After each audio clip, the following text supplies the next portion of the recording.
Masih dari Prabu Mulih, sejumlah pedagang kaki lima yang berjualan di trotoar Jalan Padat Karya diberikan peringatan oleh petugas Satpol PP untuk tidak berjualan di atas trotoar.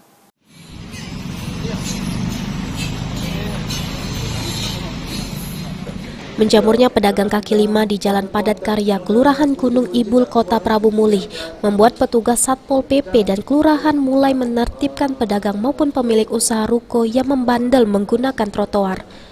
Menurut Lurah Kelurahan Gunung Ibul, pihaknya sudah melayangkan surat dan pemberitahuan kepada pemilik usaha yang menggunakan trotoar sebagai tempat usaha.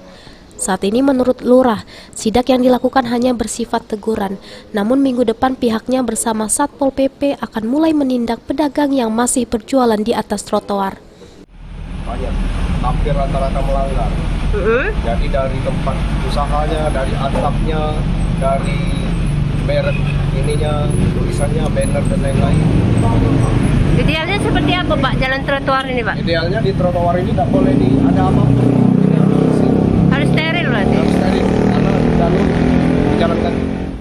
Dari pengamatan petugas dan pihak kelurahan, hampir rata-rata pedagang kaki lima dan pemilik ruko yang ada di Jalan Padat Karya melanggar peraturan, mulai dari barang dagang yang ditaruh di trotoar hingga atap warung yang melebihi batas.